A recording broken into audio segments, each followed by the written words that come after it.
ఎప్పుడు తోటకూర గోంగూర కాకుండా ఇలా బచ్చలాకుతో పప్పు ఎలా తయారు చేయాలో చూద్దాం. ముందుగా కావాల్సినది ఇలా బచ్చలాకు తీసుకోవాలి. ఇది వచ్చేసి మా ఇంట్లో చెట్టు. ఇలా ఆకులుగా ఒలిచి పెట్టుకోవాలి. చిన్న ఎంత పెద్దగా ఉంది కదా ఆకు. ఫస్ట్ టైం చూస్తున్నాను నేనైతే బచ్చలాకు.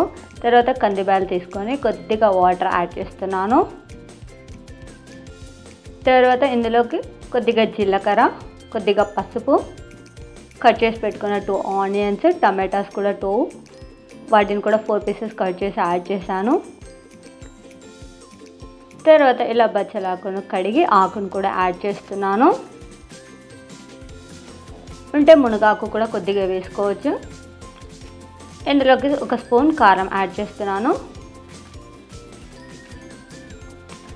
యాడ్ చేసి కొద్దిగా సేపు ఉడకనివ్వాలి. మెత్తగా ఇలా ఉడికిన తర్వాత ఇందులోకి సరిపడినంత ఉప్పు, చింతపండు రెండింటిని యాడ్ చేసి మెత్తగా పప్పు గుత్తితో వెనుపుకోవాలి. ఇలా మెత్తగా వెనిపిన తర్వాత తాలింపు వేస్తే ఇందులో ఇంకా రుచిగా ఉంటుంది. తాలింపు కోసం ఒక ప్యాన్ తీసుకొని 2 టేబుల్ స్పూన్ ఆయిల్ వేసి ఆయిల్ బాగా హీట్ అయిన తర్వాత ఒలిచి పెట్టుకున్న ఎల్లిపాయలు యాడ్ చేసి ఎల్లిపాయ కొద్దిగా కలర్ చేంజ్ అయ్యే వరకు దూరగా వేయించుకోవాలి.